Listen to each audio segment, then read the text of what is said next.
तो इस दुनिया में हर किसी की जिंदगी में किसी ना किसी चीज की कमी जरूर होती है। अब जैसे तुम लोगों को ही देख लो, तुम्हारे जीवन में पैसों की कमी, तुम्हारे जीवन में टाइम की कमी, तुम्हारे जीवन में एक तगड़े कमबैक की कमी, और सबसे इम्पोर्टेंट तुम्हारे जीवन में लड़की की कमी। अब तुम लोग मेरे को गाली बको, इसलिए पहले ही बता दूं कि मेरे खुद के जीवन में इन सब चीजों की कमी है।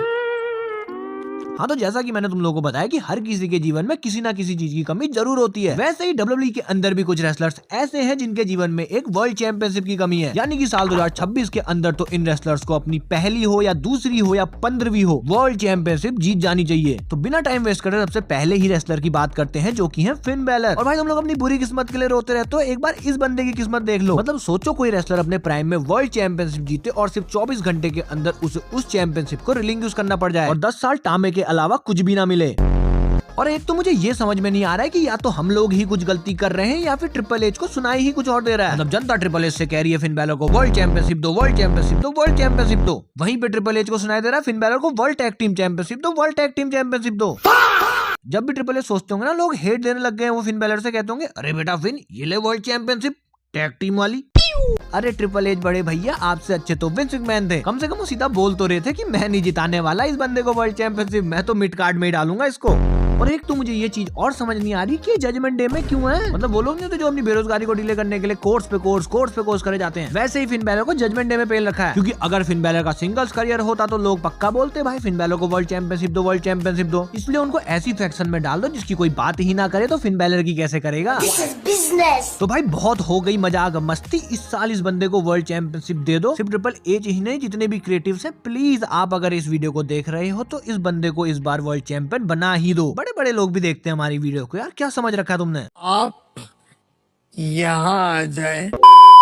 उसके बाद अगले रेसलर जिनको कि साल 2026 में वर्ल्ड चैंपियनशिप मिल जानी चाहिए वो है ब्रॉन ब्रेकर। बहुत सारे लोग पूछ रहे होंगे कि ब्रॉन ब्रेकर का नाम इस लिस्ट के अंदर क्यों डाल रखा है। उनका नाम मैंने इस लिस्ट के अंदर इसीलिए डाला है क्योंकि ये बंदा मुझे रेडी लग रहा है वर्ल्ड चैंपियनशिप के लिए। क्योंकि पहले तो ये पॉल हेमन के साथ है, सिर्फ इसीलिए नहीं, सुन लो पूरी बात, इसीलिए भी कि ये बंदा डोमिनेटिंग है, बंदे के पास स्पीड है, बंदे प्रोमो भी अच्छे खासे कट कर ले रहा है। और सबसे बड़ा मेन रीजन तो ये बन जाता है कि रिसेंट टाइम में डब्ल्यूडब्ल्यूई के अंदर कोई भी यंग रेसलर वर्ल्ड चैंपियनशिप नहीं जीत पाया। मतलब एक चीज तुम लोग खुद बताओ कि तुम लोगों को कब याद है कि कोई रेसलर यहाँ पे डब्ल्यूडब्ल्यूई के अंदर रिसेंट टाइम में 30 से पहले एक वर्ल्ड चैंपियनशिप जीता हो। तुम्हें कोई दिखेगा ही नहीं क्योंकि कोई रेसलर बना ही नहीं है। और ब्रॉन ब्रेकर एक परफेक्ट ऑप्शन हो सकते हैं जो कि तुम लोगों को इस साल अपनी पहली वर्ल्ड चैंपियनशिप जीतते हुए दिखाई देंगे। अगले रेसलर आते हैं दी वाइपर रैंडी ऑर्टन, और इन्होंने अपनी लास्ट वर्ल्ड चैंपियनशिप साल 2020 के हेल इन अ सेल में जीती थी और तब से लेके अब तक लगभग 6 साल हो चुके हैं, इनको भी वर्ल्ड चैंपियनशिप नहीं मिली है। और अगर डब्ल्यूडब्ल्यूई वाले जॉन सीना का नेवर सीन 17 वाला रिकॉर्ड रैंडी ऑर्टन के जरिए तोड़वाना चाहते हैं तो उनको वर्ल्ड चैंपियन बनाना होगा। और वैसा रेन नहीं चाहिए भैया, 20-30 दिनों वाला एक अच्छा रेन दे देना रैंडी ऑर्टन को जिसमें वो डिफेंडिंग चैंपियन लगे। और एक चीज में मुझे और बड़ी हंसी आ रही है, रैंडी ऑर्टन ने कोडी रोड्स की चैंपियनशिप को इतने बार देख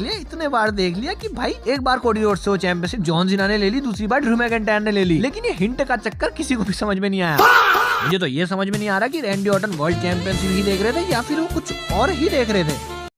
भाई वो जो भी हो, लेकिन रैंडी ऑर्टन को वर्ल्ड चैंपियनशिप जीतते हुए हर कोई बंदा देखना चाहता है। तो डब्ल्यूडब्ल्यूई वालों, पॉइंट टू बी नोटेड। भाई डब्ल्यूडब्ल्यूई वाले भी देखते हैं हमारी वीडियो को यार, मेरी वीडियो से तुम लोगों को आइडिया आया कि रोमन रेंज को 1000 दिनों के लिए वर्ल्ड चैंपियन बनाया जाए। इसी चक्कर से तो इन रेसलर्स का नाम ले रहा हूँ कि क्या पता किसी को उठा के वर्ल्ड चैंपियन ही बना दें। अपना भी ले लूं क्या। अगले रेसलर आते हैं हमारे अंडरडॉग सैमी ज़ेन, और ना जाने भाई हर 6 महीने में डब्ल्यूडब्ल्यूई को क्या भूत चढ़ता है कि भाई सैमी ज़ेन को अंडरडॉग बना देते हैं, फिर किसी डोमिनेंट रेसलर को हरा देते हैं सैमी ज़ेन से, लेकिन आखिर में सैमी ज़ेन और हम यही सोचते हैं कि वर्ल्ड चैंपियनशिप कहाँ है। मतलब मैं ये बिल्कुल भी नहीं कहूंगा कि सैमी ज़ेन के साथ कुछ अच्छी चीजें नहीं चल रही हैं, उल्टा मैं ये कहूंगा कि सैमी ज़ेन के साथ तो बहुत अच्छी चीजें चल रही हैं। मतलब तुम लोग खुद ही देखो भाई, रेसलमेनिया 39 के अंदर पहले तो मेन इवेंट किया और उस मेन इवेंट के अंदर ऊसोस का अनडिस्प्यूटेड टैग टीम चैंपियनशिप का रेन ओवर किया जो कि 600 दिनों का था। उसके बाद उसी की अगली रेसलमेनिया में गंथर को हराया इंटरकॉन्टिनेंटल चैंपियनशिप के लिए और उनका भी 600 दिनों का इंटरकॉन्टिनेंटल चैंपियनशिप का रेन ओवर किया। उसके बाद उन्होंने 2025 में सोलो सिकोआ को भी हराया यूनाइटेड स्टेट्स चैंपियनशिप के लिए। लेकिन अब बस सैमी ज़ेन को अब वर्ल्ड चैंपियनशिप की जरूरत है। और थोड़ी उड़ती खबर यहाँ पे ये भी आ रही है कि सैमी ज़ेन साल 2026 का रॉयल रंबल भी जीत सकते हैं। अब वो जो भी हो, लेकिन सैमी ज़ेन को वर्ल्ड चैंपियनशिप मिलनी चाहिए क्योंकि कब तक ना मिले बंदे को वर्ल्ड चैंपियनशिप। मुझे तो लगता है 2015-16 के जो NXT के पास आउट वाला बैच है ना, उसी में किसी ने पनौती लगा के रखी है। मतलब इन्हीं के इंजरी हो रही है, इन्हीं का पपलू बनाया जा रहा है, इन्हीं को वर्ल्ड चैंपियनशिप भी नहीं मिल रही है। तो भाई इस साल चाहे तुम सैमी ज़ैन को अंडरडॉग दिखाओ या ओवरडॉग दिखाओ, लेकिन सबसे पहले उस बंदे को वर्ल्ड चैंपियनशिप दिखाओ। अगले रेसलर आते हैं एले नाइट। भाई इस बंदे का टाइम कब आएगा मुझे समझ में नहीं आ रहा है। 2023 से 26 आ गया है लेकिन एले नाइट पे वर्ल्ड चैंपियनशिप नहीं आई है, और अब तो हर साल का हो गया है। साल की शुरुआत में लोगों को लगता है एले नाइट का टाइम रॉयल रंबल में आएगा। रॉयल रंबल को देख के लगता है कि एले नाइट का टाइम रेसलमेनिया में आएगा। जब बंदे रेसलमेनिया देखते हैं तब लगता है कि चलो मनी इन द बैंक में तो एले नाइट का टाइम आएगा ही आएगा। मनी इन द बैंक देख के बंदा समझ जाता है कि भाई एले नाइट का टाइम इस साल तो नहीं आने वाला, अब अगले साल की रंबल की तैयारी करते हैं।